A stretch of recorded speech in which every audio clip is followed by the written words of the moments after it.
이스라엘 백성들은 출애굽했습니다. 노예 상태에서 하나님의 은혜로 어린 양의 피로 말미암아 출애굽을 했습니다. 그러나 출애굽했다고 해서 모든 게 끝나는 게 아닙니다. 우리가 이것을 잘 생각을 해야 됩니다. 약속의 땅에 여러분 들어가야 합니다. 출애굽 이후에 이스라엘 백성들은 광야 생활을 하잖아요. 만약에 가나안 땅을 정복하지 못하고 들어가지 않고 광야에서 계속 살았다면 이들은 어떤 상태가 되냐면 그냥 유리방황하는 사람에 그냥 불과한 겁니다. 그들은 적과 꿀이 흐르는 땅, 하나님의 약속이 있는 땅에 못 들어간 거잖아요. 그럼 하나님이 계획하신 그 목적지에 못 들어간 게 되는 겁니다. 출애굽해서 죄의 노예 상태에서 벗어나는 것만이 다가 아니에요. 우리가 약속의 땅에 들어가야지만 그 땅에서만 누릴 수 있는 것들이 있는 거거든요.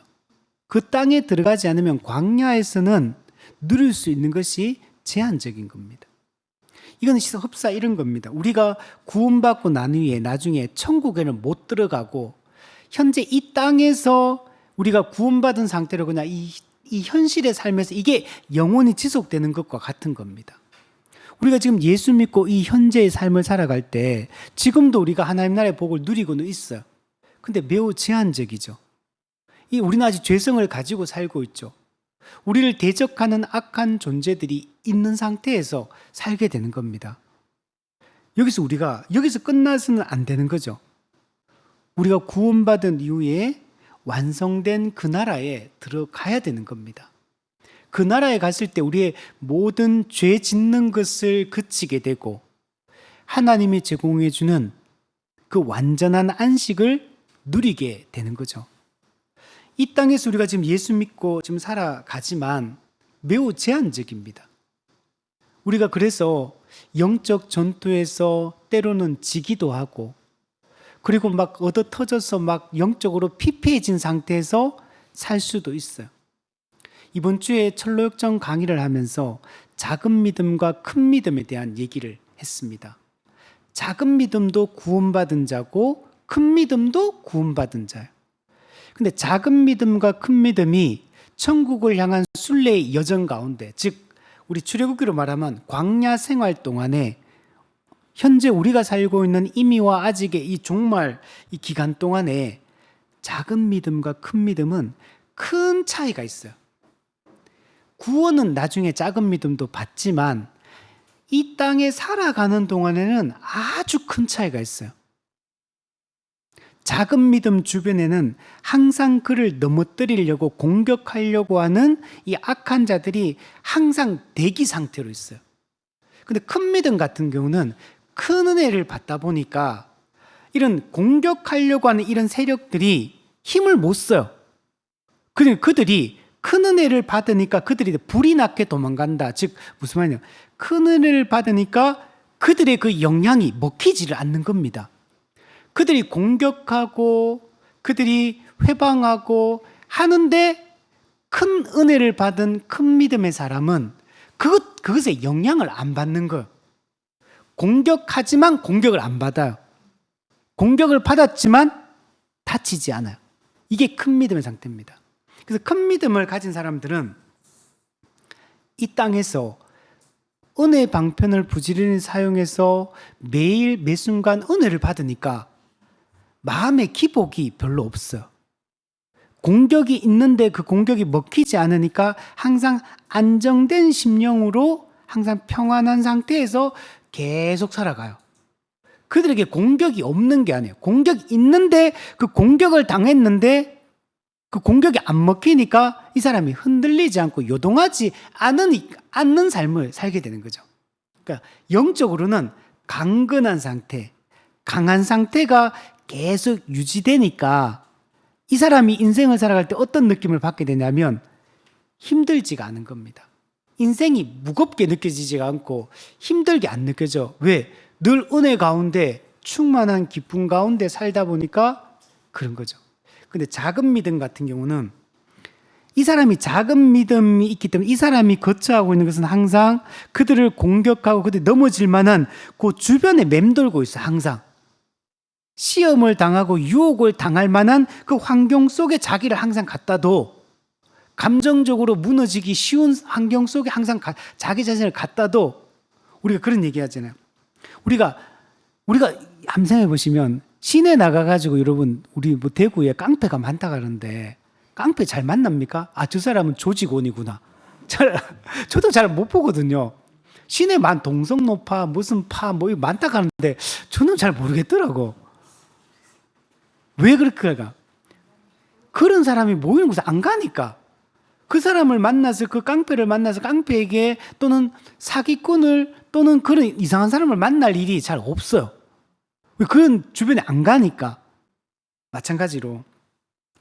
근데 큰 믿음은 그런 삶을 사는데 작은 믿음은 믿음이 작다 보니까 항상 자기를 좁은 길의 정중앙에 정로로 탁 걸어가지 않고 항상 그 나쁜 영적으로 악한 자들을 만날 만한 환경과 상황과 그 사람 속에 자기를 항상 갖다 둬. 맨날 거기서 살아가. 그러니까 항상 얻어터지는 거예요.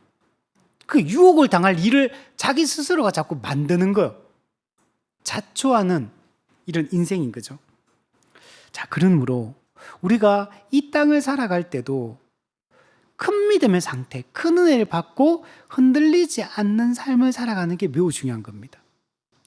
우리가 이 땅에 보배를 가지고 살고 있는 보배이신 그리스도를 가지고 살고 있는데 그 보배이신 그리스도를 가지고 삶에도 불구하고 작은 믿음의 상태로 작은 은혜를 받으며 살아가면 항상 넘어지고 유혹을 당하기가 쉬워. 그러면 늘 영적으로 우리가 다운이 되고 침체 가운데 살게 되고 큰 은혜를 매일 매 순간 우리가 받게 되면 큰 믿음의 상태가 되니까 유혹을 당하지 않고 어떤 상황에서도 잘 견딜 수 있는 힘을 우리가 갖게 되는 거죠. 그래서 우리는 출애굽한 이후에 구원받은 이후에 이 땅에서 약속의 땅을 향해 나아가는 게 중요한 겁니다. 그리고 그 약속의 땅을 나아가기 위해서는 반드시 광야를 거쳐야 돼요. 광야를 통과를 해야 되고요. 가나안 족속을 여러분 정복을 해야 되는 겁니다. 지금 우리가 살고 있는 지금 이 삶이 어떤 거냐면 광야를 통과하는 삶을 살고 있는 거고 가나안 족속을 정복하는 삶을 현재 우리가 살고 있는 거예요. 우리가 요수아서를 볼 때 요수아 갈렙 이외에 모든 10개 지파들 그리고 뿐만 아니고 모든 사람들이 다 그냥 믿음 없이 행동을 합니다. 그래서 그들은 결국은 어떻게 됩니까? 광야 동안에 다 멸망합니다. 그는 전부 다 하나님의 심판을 받아서 멸망을 한 거예요. 오직 요수아와 갈렙 그 믿음을 지키고 하나님을 신뢰하고 그 약속을 붙들고 살아가는 사람이 그 가나안 땅에 여러분 들어가게 되는 거죠. 우리는 이 광야를 통과하고 가나안 족속을 정복하는 삶을 지금 이곳에서부터 힘있게 하지 않으면 이미와 아직 사이를 살아가는 이 인생 길이 매우 험난한 작은 믿음의 상태가 늘 공격당하고 두드려 맞아서 얻어터져서 넘어지거든요. 근데 넘어졌잖아요. 그럼 일어서려고 막 애를 써. 애를 쓰는데 옆에 또 누가 있냐면 깡패가 또 있어. 또 두드려패가 또 넘어지게 만들어. 그러면 또 영적 침체 가운데 또 살아요. 그러면 또 이 사람이 또 은혜를 좀 작은 믿음은 은혜를 받아. 작은 은혜를 받으면 이렇게 살면 안 되지. 정신 차려야지. 또 일어설라 그러면은 옆에 가서 또 두드려패. 이게 계속 반복되는 게 작은 믿음의 상태예요. 우리가 이런 삶이 아니라 우리가 약속의 땅을 향해서 하나님 나라를 향해서 우리 힘있게 우리 나아갔으면 좋겠습니다. 오늘 본문은 그 약속의 땅 가나안에 들어가는 게 하나님의 보호하심 그리고 하나님의 인도하심의 결과다라고 말씀을 하고 있습니다. 하나님이 은혜로 우리를 붙들어 줍니다. 오늘도 마찬가지 하나님이 우리에게 은혜를 베풀어 주시고 우리의 의지를 갱신시켜서 갱신된 우리의 의지로 하여금 하나님의 말씀에 순종하고 충성하는 믿음의 반응을 하며 살게 하는 것. 만약에 우리가 지금 믿음의 반응을 하지 않는 것은 뭐냐면 하나님이 이끌고 은혜를 베풀 때 그 은혜를 지금 거부하는 상태라는 의미예요. 우리가 우리의 노력과 힘으로 하는 건 분명히 아닙니다. 근데 우리에게 요구되는 건 없는 게 아니에요. 하나님이 은혜를 베풀어서 우리를 보호하시고 인도하시고 하나님이 이끌어 가실 때 반응하는 건 우리의 책임이에요. 이거는 믿음의 반응이고 하나님을 향한 신뢰의 반응입니다. 이 반응을 오늘 본문이 요구하고 여러분 있음을 볼 수 있습니다. 자, 그러나 먼저 이 모든 것은 하나님의 보호하심과 인도하심의 결과임을 분명히 얘기해요. 그걸 먼저 얘기하고 난 이후에 우리에게 반응을 요구합니다. 말씀을 청종하고 순종하라. 이건 명령이에요, 명령. 자, 20절 말씀을 한번 보면 내가 사자를 내 앞서 보내어 길에서 너를 보호하여 너를 내가 예비한 곳에 이르게 하리니. 하나님은 사자를 내 앞서 보내겠다라고 이렇게 말씀을 하고 있습니다. 이게 중요한 거. 가나안 땅, 약속의 땅을 향해 나아가는데 이스라엘 백성이 맨 앞에 있는 게 아닙니다. 하나님이 하나님의 사자를 우리들 앞에 먼저 보내겠다는 거. 그가 길을 개척하고 그가 길을 인도할 거라고 말씀하고 있는 거예요. 우리가 최전선에 서서 제일 앞장서 가면요, 힘들어요. 길을 찾는 것도 힘들고 길을 개척하는 것도 힘들어요. 근데 하나님께서 하나님의 사자를 우리 앞서 보내어서 우리의 길을 열어주시겠다고 말씀을 하고 있는 겁니다. 이 사자라는 말이 히브리어로 말라크라는 단어거든요. 메신저 또는 보내심을 받은 자, 이게 말라크 사자입니다. 구약 성경에서 보통 하나님의 사자라고 표현될 때 그는 누구냐면 대부분 천사들을 의미합니다.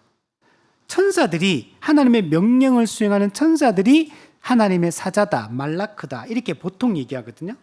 근데 오늘 본문의 이 사자 말라크는 단순히 이 피조물로서의 천사, 하나님의 뜻을 수종들고 그 뜻을 수행하는 천사를 여러분 지칭하는 것이 아닙니다. 왜 그렇게 이야기할 수 있냐면 21절에 보면 하나님이 이렇게 말씀합니다. 내 이름이 그에게 있음이니라.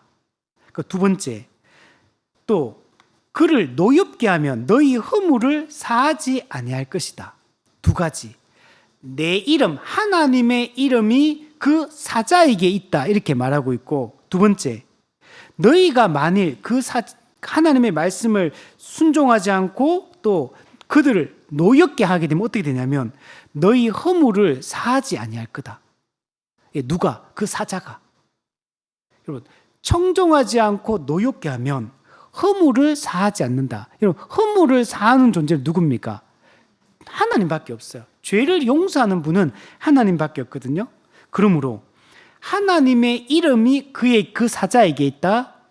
또 허물을 사한다, 사하지 않는다. 이거는 오직 하나님만 할 수 있는 일이거든요. 자, 이것을 볼 때 이 사자는 단순히 천사를 지칭하는 게 아니라는 걸 알 수가 있는 겁니다. 이 사자는 하나님의 신성을 가지고 있고 하나님의 권위를 가지고 있고 하나님의 영광을 가진 그런 존재라는 사실을 알 수가 여러분 있는 겁니다. 그래서 이 하나님의 사자, 우리 앞서 보내어서 길을 개척하고 우리를 보호하고 우리의 길을 인도해서 결국 목적지인 약속의 땅에 이르게 하는 그 사자, 하나님이 앞서 보낸 이 사자는 누구를 얘기하냐면 선지하신 그리스도, 성육신하기 이전의 그리스도, 그분을 지칭하고 있다는 걸 알 수가 있는 겁니다. 여러분, 그리스도는 이 땅에 육신이 되어 이 땅에 오시잖아요. 그 오시기 이전에도 성육신하시기 이전에 구약 성경에서부터 이 그리스도가 계속 활동하고 있다는 걸 알 수가 있어요. 그래서 이것을 그리스도의 현현이다, 그리스도의 나타나심이다 라고 얘기를 하고 있는 겁니다. 우리 구약 성경을 성육신하기 이전에 그리스도를 지칭하는 많은 성경 구절들이 있거든요. 우리가 그 해석을 할 때 보통은 천사로 많이 해석을 하는데 아닌 경우들이 많이 있습니다. 그래서 이걸 잘 구분을 해야 됩니다. 존 오웬이 이런 이야기를 합니다. 구약에서 여호와의 사자로 나타나신 이는 단지 하나님을 대표하는 피조물이 아니다. 피조물인데, 천사는 피조물이잖아요. 그가 하나님을 대표하기 위하여 지금 세워진 게 아니라는 거예요. 장차 육신을 입으실 말씀, 영원하신 아들, 그분이시다. 아직 오지 않았지만 장차 성육신하실 그 영원하신 아들이 바로 여호와의 사자다. 그는 하나님이시면서 동시에 보내심을 받은 자로 나타나심으로써 성자의 인격을 예표적으로 계시하신다. 이분이 성자라는 걸 이렇게 보여주고 있다는 거예요. 자, 이 신현들은 신의 나타남, 하나님의 나타남, 이거는 성육신을 향해 나아가는 구속사의 서막이다, 이렇게 이야기를 하고 있습니다. 우리 개혁신학자 싱클레어 퍼거슨도 얘기합니다. 요한복음 1장 18절은 본래 하나님을 본 사람이 없으되 아버지 품속에 있는 독생하신 하나님이 나타내셨느니라. 네. 하나님은 보이지 않는 분입니다. 근데 그 보이지 않는 하나님을 아버지 품속에 있는 독생하신 하나님, 아버지 품속에 있다는 말은 이분이 하나님 아버지가 동일 본질의 하나님이다라는 얘기를 하는 거고, 근데 이분이 독생하셨다, 우리 독생자 이렇게 말하잖아요. 외아들, 이 독생자가 무슨 뜻이라고 했습니까? 유일하고 독특한 아들. 즉 이분은 일반적인 우리가 하나님의 양자라고 할 때 아들됨과는 구별되는 분이라는 거예요. 그래서 독생하신 하나님이 보이지 않는 하나님을 나타내셨다, 이렇게 얘기합니다. 자, 구약의 모든 신현은 성육신 이전에 선재하신 아들을 통해 이루어졌다. 따라서 이 출애굽기 23장 20절의 이 사자는 히브리서 13장 8절이 말하는 어제나 오늘이나 영원토록 동일하신 이분은 예수님을 상징합니다. 그분이 바로 이 여호와의 사자다. 그분이 지금 나타났다는 거예요. 자, 그럼 정리하면 출애굽한 이스라엘 백성들 앞서서 그들을 보호하고 인도하고 이끌어서 가나안 땅으로 인도하는 분이 누구라는 거예요? 예수 그리스도라는 거예요. 성육신하기 이전에 그리스도를 하나님께서 먼저 보내어, 앞서 보내어 우리의 길을 인도하여 약속의 땅으로, 하나님 나라로 이끌어 가신다라고 말씀을 하고 있습니다. 이게 신약에서 어떻게 됩니까? 말씀이신 그분이 성육신 하셔서 그분이 실제로 우리 가운데 찾아오셔서 우리가 가야 될 이 진리의 길을, 구원의 길을 가게 하신 거죠. 이게 실제로 성육신 하심으로 말하면 이것이 실제로 성취가 여러분 되게 되는 겁니다. 그래서 여러분 구약이나 신약이나 그리스도로 가득 차 있다는 걸 우리가 알 수가 있어요. 그래서 종교개혁자들은 이 파이브 솔라 중에 오직 그리스도를 외쳤던 거예요. 그래서 우리가 구약을 연구하거나 설교를 할 때도 항상 그리스도 중심적으로 보는 것이 중요한 이유가 여기 있습니다. 우리 성경은 그리스도 중심적으로 보지 않으면 이해가 불가능해요. 왜 그러냐면, 근데 왜 성경이 자꾸 그리스도를 자꾸 강조할까요? 우리 개신교를 뭐라 부릅니까? 우리 개신교를 기독교라고 하잖아요. 그리스도교 또는 예수교. 왜 우리 이렇게 말할 수 있잖아요. 성령교, 성령님교 뭐 이렇게 말할 수 있잖아. 하나님교 이렇게 말할 수 있잖아. 근데 왜 기독교를 말할까? 왜 그러냐면 깨어진 하나님과의 관계를 회복하는 게 그리스도의 구속 사역을 통해 이루어지기 때문에 그리스도가 더 강조가 되는 거예요. 우리 성령님이 더 강조가 안 돼요. 성경은. 물론 삼위 하나님은 동일 본질의 하나님이지만 그리스도가 더 부각되어 있어요. 왜냐하면 성령님의 사역은 그리스도의 사역을 기초로 하고 있기 때문에 그리스도의 공로가 없이는 아무것도 이루어지지 않아요. 하나님이 아무리 구원 계획을 세웠다 하더라도 성취되지 않으면 아무 일도 안 일어난 거잖아요. 하나님의 구원 계획은 그리스도를 통해 하나님이 세우신 유일하신 중보자, 하나님이 창세전에 택정하신 중보자, 그 그리스도의 사역을 통해 이루어지기 때문에 그 그리스도가 강조가 되고 있고, 신약에는 그 실체이신 그리스도를, 그의 실제적인 인격과 사역을 말씀을 통해 보여주고 있다면, 말씀과 사건을 통해 보여주고 있다면, 구약에서는 이런 구약에 있는 구속사를 예표하는 이 사건들을 통해서 그리스도가 어떤 일들을 하시는지를 보여주고 있는 거예요. 또한 그리스도의 사역은 절기를 통해서, 제사 제도를 통해서, 성막을 통해서, 수많은 이런 구속사의 사건들을 통해서 그리스도를 보여주고 여러분 있는 겁니다. 하나님께서 현현하신 그리스도를 우리 앞서 보내어 길에서 너를 보호하겠다. 이 길 어떤 길입니까? 광야의 이 길을 얘기합니다. 약속의 땅에 출애굽해서 약속의 땅으로 들어가는 그 거칠고 험한 길, 광야길, 그 길에 앞서 보내어서 우리를 보호하겠다. 보호하심. 네. 정말 성경에 보면 이 보호에 대한 약속들을 많이 해주거든요. 신약에도 보면 베드로전서에도 요한계시록에도 이 보호에 대한 약속들이 많이 등장을 하거든요. 근데 구약에도 이건 동일해요. 내가 너희를 지키겠다, 내가 너희를 보호하겠다, 이렇게 하시는데 어떻게 보호하냐면 선지하신 그리스도를 우리 앞서 보내어 우리를 보호하시겠다, 이렇게 말씀을 하고 있습니다. 가나안을 향한 이 광야의 모든 여정 가운데 하나님께서 우리와 함께 하실 것이고 우리를 보호하시겠다. 즉 우리 신약 시대로 따진다면 우리가 구원받은 이후에 이 예수님이 재림하셔서 영원한 그 나라에 들어가기 전까지 이 종말 기간 동안에 하나님께서 우리와 함께 하시고 우리의 길을 인도하시겠다. 그게 지금 어떻게 나타납니까? 승천하사 왕이 되신 그리스도의 통치를 통해 그 보호하심이, 그 인도하심이 현재 나타나고 여러분 있는 겁니다. 하나님은 자기 백성을 지키시는 분이에요. 그래서 구약 성경에 보면 이 지킨다라는 표현이 진짜 많이 등장해요. 우리는 하나님의 보호하심, 그 지키심을 받고 여러분 살고 있습니다. 하나님이 지금 우리를 지켜주시지 않으면 사실 우리의 힘과 믿음으로 살 수가 없어요. 앞서 아까도 기도했지만 우리는 진짜 약한 존재예요. 사람은 사실은 교만할 게 없는 그런 존재입니다. 예.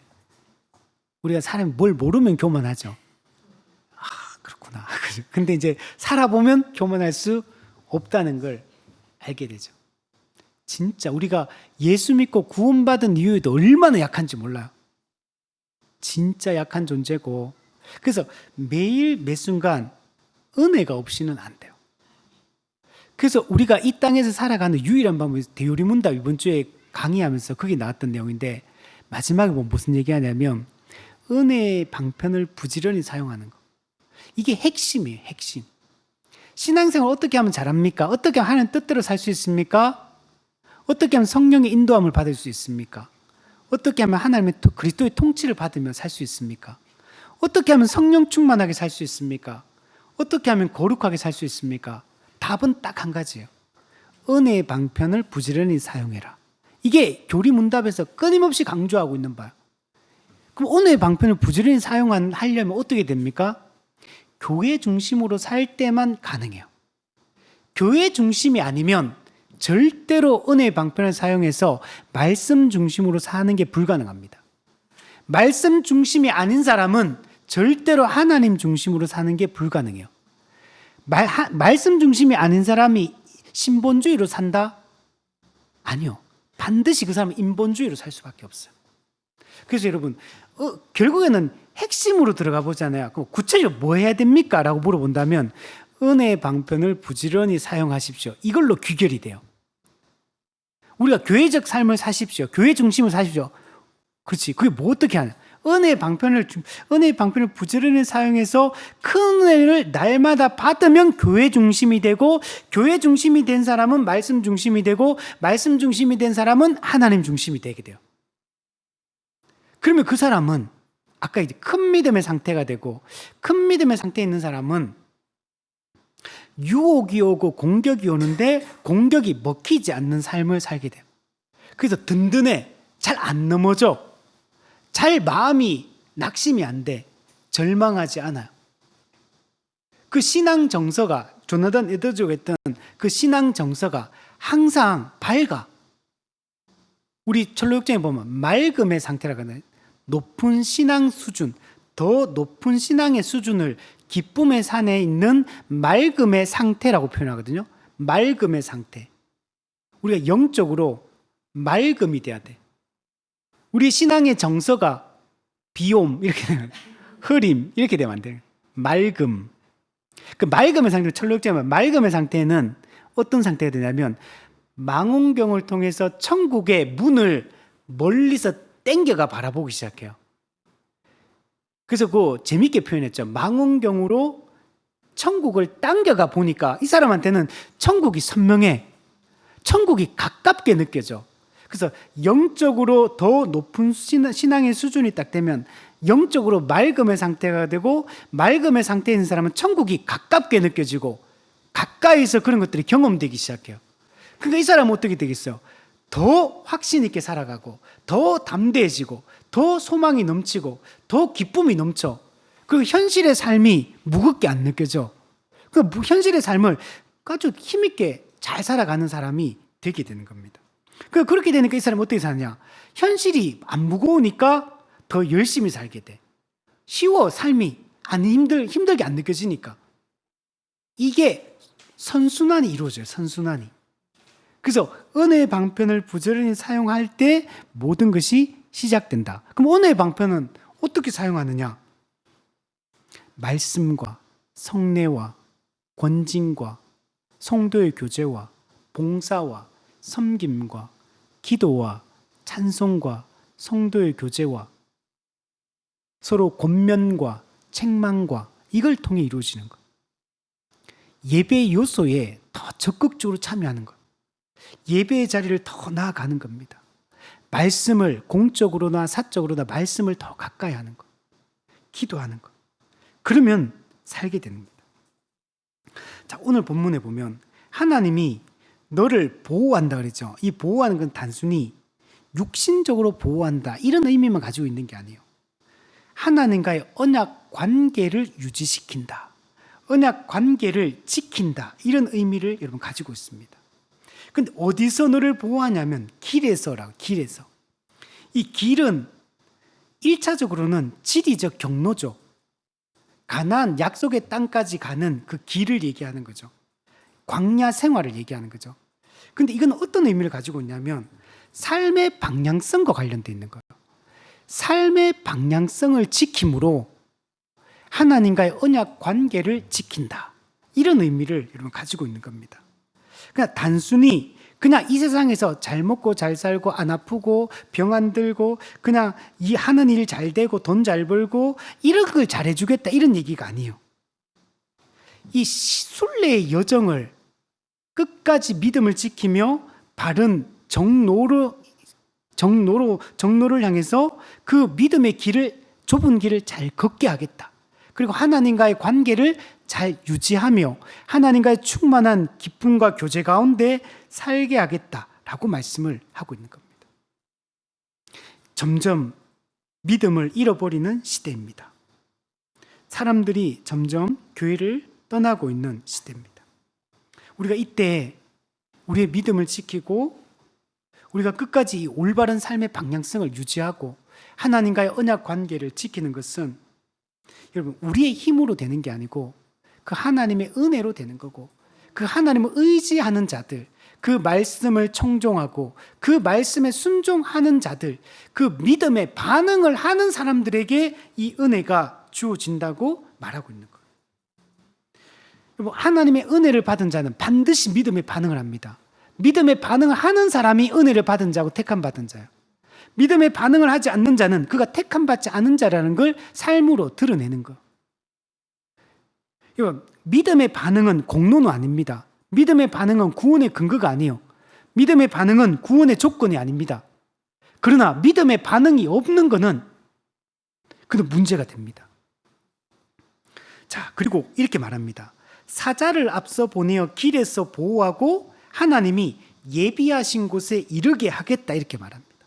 하나님이 예비하신 곳이 어디겠습니까? 1차적으로는 약속의 땅 가나안, 궁극적으로는 새하늘과 새 땅, 그 완성된 하나님의 나라로 우리를 이끌어 주겠다라고 말씀을 하고 있는 거예요. 우리가 여러분 천국 가는 거, 우리가 끝까지 그곳에 들어가는 것이 우리의 힘과 우리의 의지가 아니라 하나님께서 그분이 주도하셔서 주권적으로 우리를 택하시고 우리를 부르시고 우리를 그 하나님 나라로 인도해 들이시겠다라고 말씀을 하고 있는 겁니다. 메투엘리가 이 출애굽기 주석에서 이렇게 얘기합니다. 내가 예비한 곳이라는 표현은 하나님의 목적이 역사를 선행한다는 진리를 담고 있다.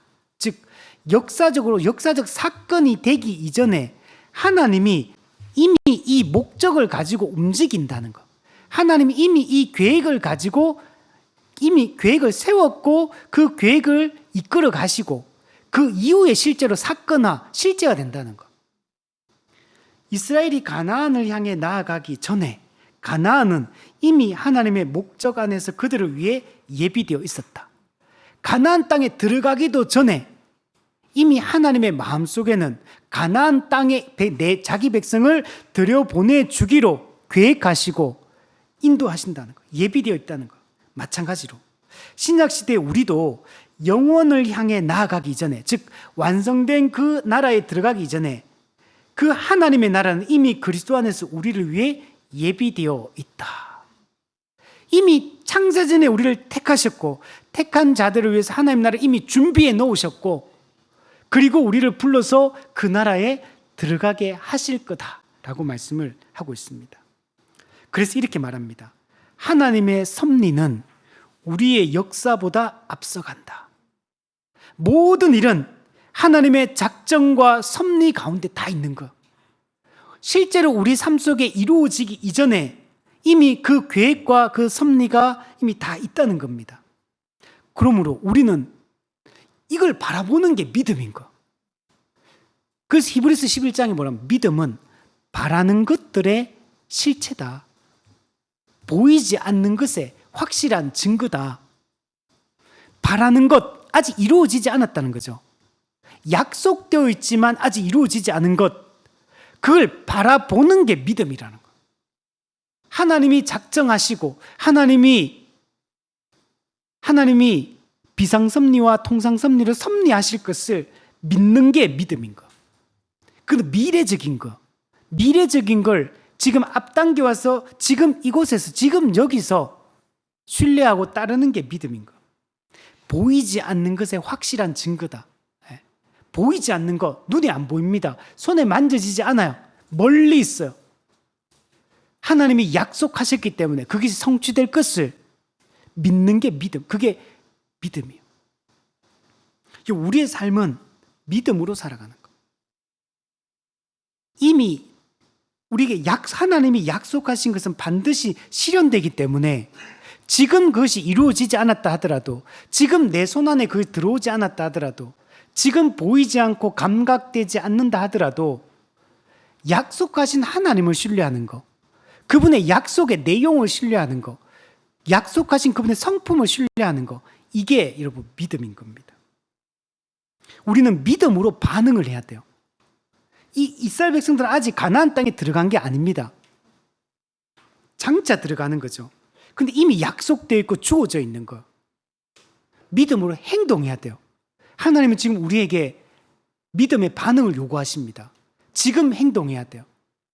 이루어지면 그때 감사로 내가 뒤늦게 이제 표현하겠다. 아니요. 지금 먼저 행동을 해야 돼. 지금 먼저 믿음으로 결정하고 선택하고 움직여야 되는 거예요. 그게 믿음이에요. 시간 다 지나고 나서 나중에 나 그렇게 할게요. 이거는 믿음이 없는 거죠. 지금 하라는 거예요. 지금. 이루어지지 않았을 때 지금 약속을 신뢰하고 지금 행동하라는 거. 21절에 보면 너희는 삼가 그의 목소리를 청종하고 그를 노엽게 하지 말라. 그가 너희 허물을 만약에 노엽게 하면 허물을 용서하지 않겠다라고 말씀합니다. 그럼 청종해라. 그의 목소리, 그 사자의 목소리, 그리스도의 목소리를 청종하라고 합니다.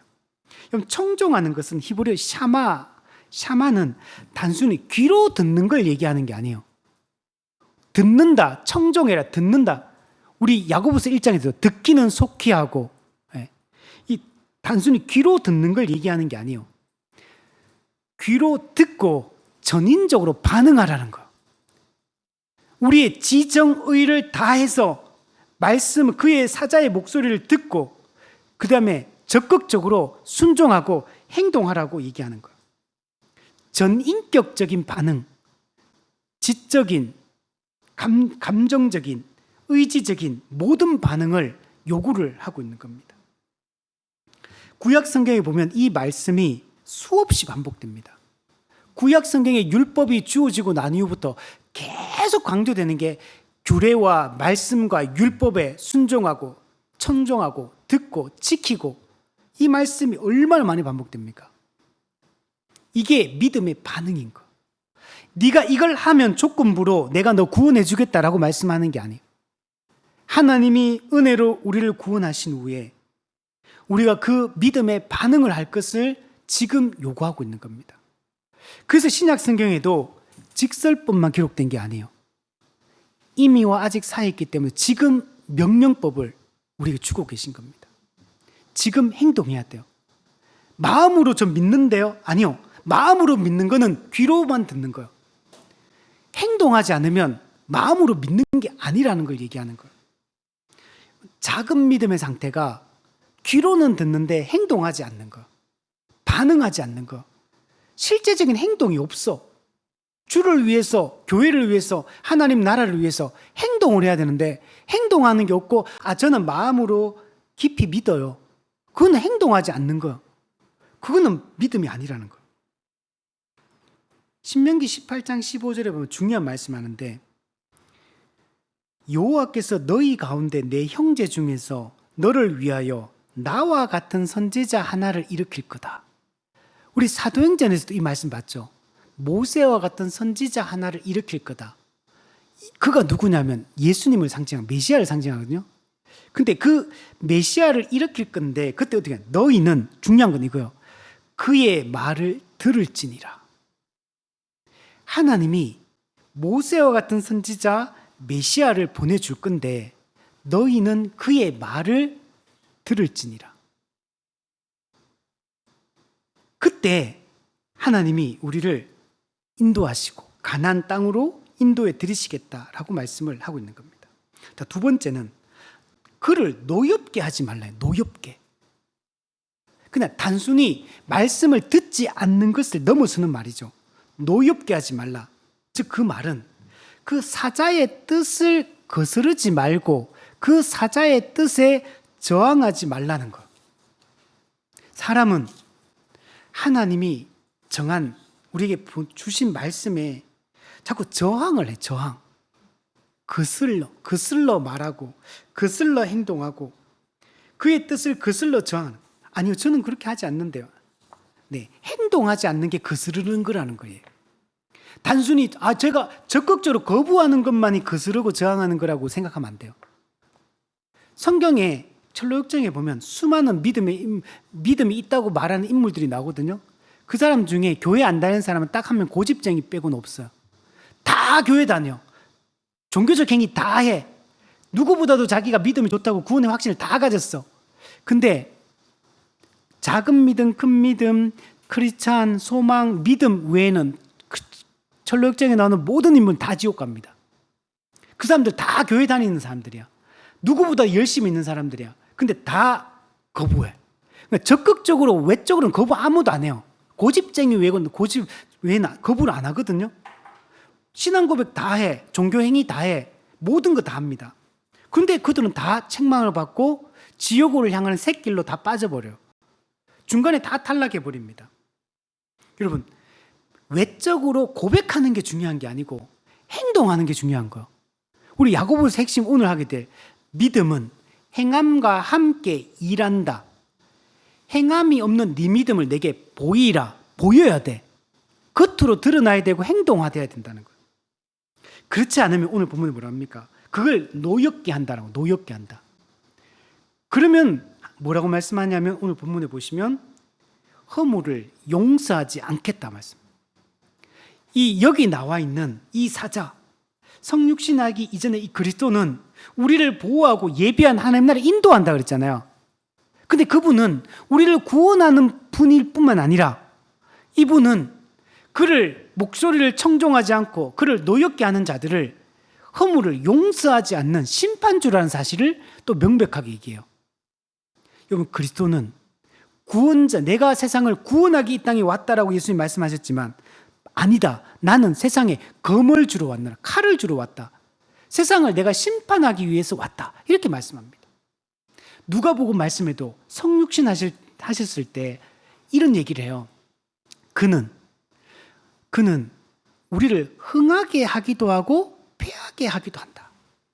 우리를 흥하게 하기 위해서 오셨을 뿐만 아니라 패하게 하기 위하여 예수님은 성육신 하셨다고 누가복음에서 말씀합니다. 메시아는 단순히 구원자가 아니에요. 그리스도의 구원은 심판을 통해 완성이 되는 겁니다. 믿지 않고 거부하지 않고 행하지 않는 자들을 심판하심으로 하나님의 영광을 나타내시는 분이에요. 구원을 성취하는 분임을 알 수가 있는 겁니다. 그럼 뒤에 이렇게 말합니다. 허물을 용서하지 않는데 왜 그러냐면 내 이름이 그 사자에게 있기 때문이다. 하나님의 이름이 그 사자, 성육신하기 이전의 그리스도, 우리 앞서가며 우리를 구원하는 그분에게 하나님의 이름이 그에게 있기 때문에 그의 목소리를 청종하지 않고 그 메시아를 노엽게 하는 자의 허물을 용서하지 않겠다. 이렇게 말하는 거예요. 하나님의 이름은 그리스도에게 있는 겁니다. 여러분, 이름은 존재의 본질, 존재의 권위, 존재의 영광, 존재의 임재, 이걸 다 보여주고 있는 겁니다. 내 이름이 그 사자에게 있다. 그 사자가 하나님의 권위와 영광과 본질과 이 모든 것을 그 사자가 가지고 있다라는 얘기를 하고 있는 겁니다. 그러므로 그 사자, 성육신하기 이전에 그리스도가 우리를 인도하고 앞서 나가시면서 우리를 보호하고 하실 때 그의 목소리에 청종하는 게 중요한 거예요. 나와 같은 선지자를 일으킬 건데 너희는 그의 말을 들을지니라. 그래서 신약에서 오면 이렇게 말하는 거. 그리스도를 믿는 자는 구원을 받을 것이요 그리스도를 믿지 않는 자는 구원을 받지 못한다. 그리스도를 믿는 것은 어떤 것이냐를 야고보서가 말해주는 거야. 믿음은 행함과 함께 일한다. 이렇게 말하는 거야. 그래서 행함이 없는 믿음은 죽은 것이고 헛된 것이고 유익하지 않은 것이다 라고 말합니다. 허물을 용서하지 않는다. 우리가 이걸 두려움으로 생각을 해야 돼요. 이스라엘 백성들은 이거 지금 가나안 땅에 들어가기 전까지 지금 너희들이 그때까지 그리고 가나안 땅에 들어가서 너희가 어떻게 행해야 될지 가르쳐주고 있는 거거든요. 그런데 이스라엘 백성들 실제로 어떻게 한 줄 아십니까? 요수아 정복 이후에 사사시대가 도래하잖아요. 사사시대 이스라엘 백성들 어떻게 합니까? 하나님이 말씀했던 이 모든 걸 다 어겨버립니다. 우상 숭배하고 가나안 족속의 딸들과 아들 결혼하지 말라기는 다 결혼하고 그 문화 받아들이지 말라기는 다 받아들이고 그 모든 악한 짓들을 다 해요. 그렇게 되지 않게 하기 위해서 미리 여기서 약속했고 심지어 광야 생활 때 어떻습니까? 요수와 갈렙 빼고 다 죽었잖아요. 멸망당해가. 출애굽 2세대는 그걸 경험하고 봤잖아요. 그런데도 그들이 2세대가 가나안 땅을 정복한 이후에 똑같이 해요. 그 암흑기 사사시대가 도래하는 겁니다. 하나님이 왕이신데 하나님이 왕이라는 사실을 인정하지 않아요. 심지어 그때 얼마나 타락하는지 제사장들, 레위인들은 원래 옮기면 안 되거든. 지역을 옮겨 자기 땅이 있고 거기서 자기 역할을 해야 되거든요. 근데 막 돌아다녀. 막 지 맘대로 돌아다녀. 심지어 나중에 미가 그 집 있잖아요. 개인 집의 제사장이 돼버려. 이런 악한 짓까지 하게 되는 거. 나실인 서약을 했던 삼손 보세요. 타락해가지고 그렇게 되는 거. 이방 여인 들릴라를 사랑하고 그와 결혼하고 그 우상 숭배하다 결국에는 그 힘을 빼앗기고, 그 물론 나중에 돌이키긴 했지만, 그 삼손 같은 사람이 작은 믿음의 대표적인 예거든. 믿음 없이 행동한. 그러나 이제 나중에 구원을 취소되지 않아. 작은 믿음도 참된 믿음이기 때문에 구원이 취소되지는 않아. 그러나 아주 비참한 삶을 살게 되는 거죠. 그때 여러분 사사시대 특징이 뭔지 아세요? 사사들을 보면 알 수가 있어. 사사들 전부 다 흠이 있는 사람들이에요. 하나님이 구원자로 세운 자들이 그 당시에 자기 잘났다 그러고 교만하게 행하던 그 모든 사람들이 아니라 전부 다 왼손잡이 에훗, 여자 드보라 뭐 이런 사람들이야. 다 문제가 있어. 근데 그들을 통해 하나님이 구원의 역사를 일으키는 거야. 약한 자, 힘이 없는 자, 부족한 자, 뭔가 문제가 많은 사람, 이런 사람을 구원자로 세우는 것은 그들이 구원하는 게 아니라는 걸 보여주는 거. 하나님이 그들을 통하여 작은 자, 약한 자, 가난한 자를 통해 일하고 계신다는 것을 보여주고 있는 겁니다. 여러분, 하나님의 사자는 자신의 거룩함을 통해 심판하는 재판장이라는 사실을 잊지 말아야 됩니다. 근데 여러분, 구속사에 놀라운 반전이 일어납니다. 지금 하나님의 사자가 그 말씀에 청종하지 않고 그를 노엽게 할 때 허물을 용서하지 않겠다 그랬잖아요. 그런데 역사 속에 놀라운 반전이 일어납니다. 여러분, 그러면 죄인이 어떻게 구원을 받을 수 있겠습니까? 구원받을 수 있는 길이 열리게 됩니다.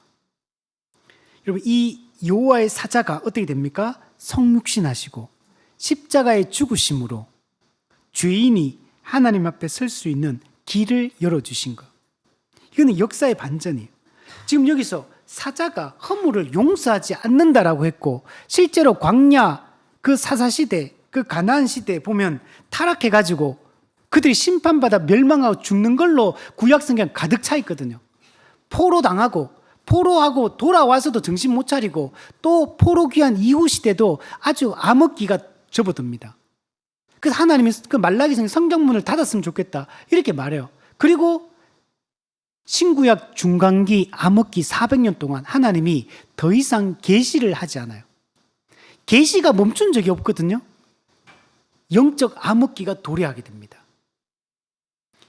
자, 근데 반전이 일어나는 거예요. 그 사자가, 그 메시아가 이 땅에 인간의 몸을 입고 성육신하시고 십자가의 죽으심으로 자기 백성을 그들의 죄에서 구원하기 시작하신 겁니다.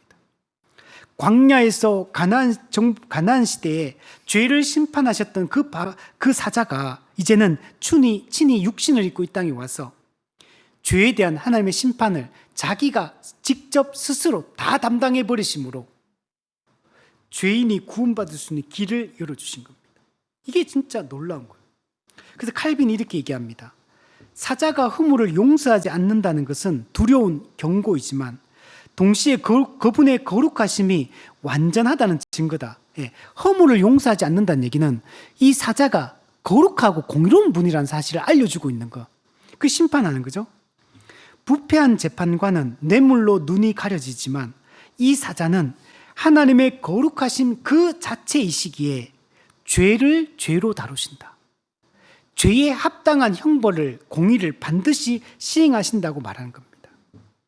그러나 이 거룩하심이라는 얘기는 공의롭게 심판하는 걸 얘기하거든요. 근데 이 거룩하심이 복음에서 우리를 위해서 만족되었다. 하나님의 공의의 요구가 만족됐다는 거예요. 그리스도께서 모든 율법을 완전히 이루시고 그 심판을 당하심으로써 이 거룩한 사자 앞에 우리가 의로운 자로 설 수 있게 되었다. 우리가 의인의 신분을 얻게 되었고 그 거룩하신 분 앞에 우리는 담대하게 성소에 들어갈 담력을 얻게 된 겁니다. 캐피톨 힐 교회 마이클 호튼도 이런 얘기합니다. 신의 산의 사자는 순종을 요구하며 오셨다. 청종하라. 청종하지 않으면 허물을 사하지 않겠다. 순종을 요구하며 오셨고 불순종에 대해서 허물을 실제로 용서하지 않으셨다. 그러나 갈보리의 그리스도는 우리 대신 순종하셨고 우리의 허물을 당신 자신에게 돌리심으로 용서를 이루셨다. 요구하시는 분과 성취하는 분이 동일한 분이다. 와, 제가 이 말이 너무 은혜가 되더라고요.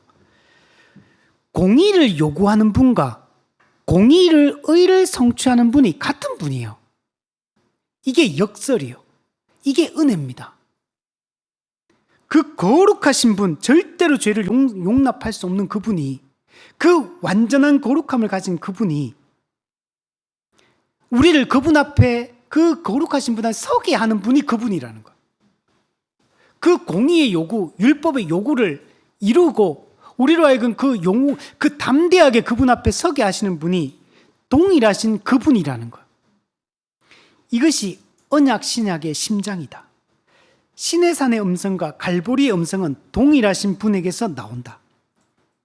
여러분, 시내산의 음성은 공의를 요구하는 걸 얘기하고 갈보리 음성은 십자가 은혜를 베푸는 걸 얘기하는 거예요. 근데 그 동일한 분에게서 두 가지 음성이 동시에 나오는 거예요. 공의를 요구하는 음성과 자비를 베푸는 그 음성이 동시에 같은 분한테서 나오는 겁니다.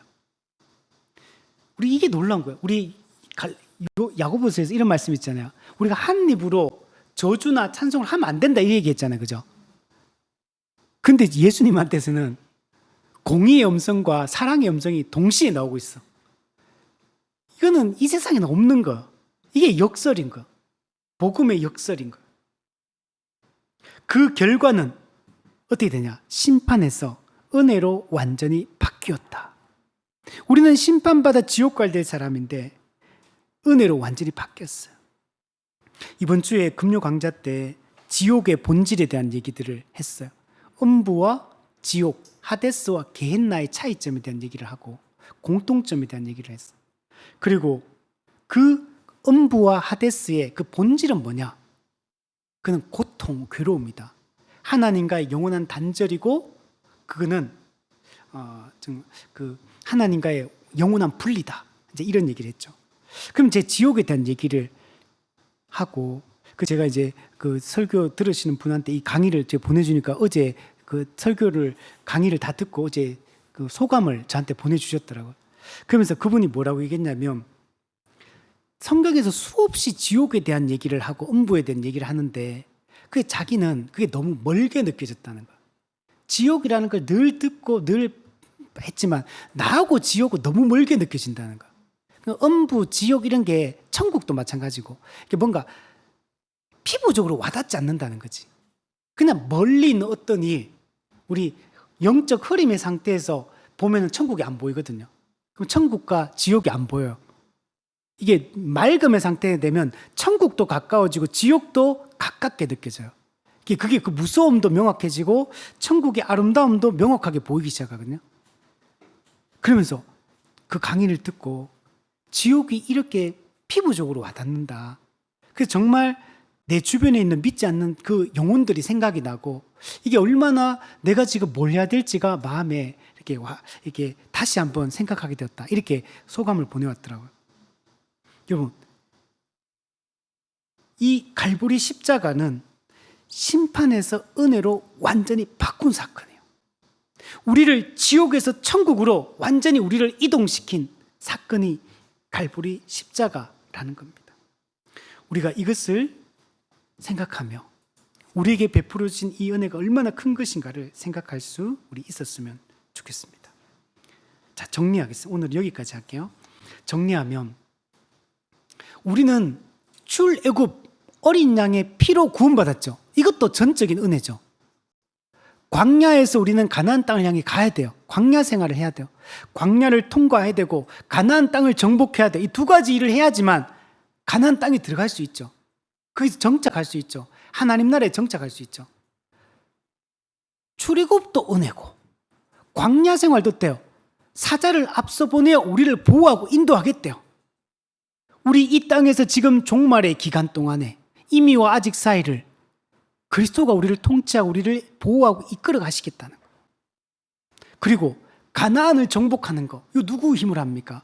여리고를 정복하고 가나안 땅을 정복하잖아요. 자기들이 힘으로 한 게 아니에요. 여리고 전직 전쟁을 통해서 가나안 정복 전쟁의 전체적인 의미가 뭔지를 알려줬죠. 그냥 자기 무기를 안 들고 하나님의 방법 돌고 돌무로 무너져 버려요. 가나안 정복 전쟁은 여호와의 전쟁이고 여호와께서 싸우신 전쟁이고 하나님이 우리에게 승리를 주시는 전쟁이다라는 걸 명확히 보이죠. 그럼 우리는 그분을 의지하고 그분 뜻대로 살아야 되죠. 그리고 가나안 땅에 들어가서도 모든 걸 몰아내야 돼. 가나안의 모든 것들을 몰아내고 이제는 그 땅에서 율법에 순종하며 살아가야 돼요. 그러면 그 하나님의 그리스도와 함께 하시고 하나님의 인도하심을 경험하면서 우리는 충만하게 살아갈 수 있게 되는 것입니다.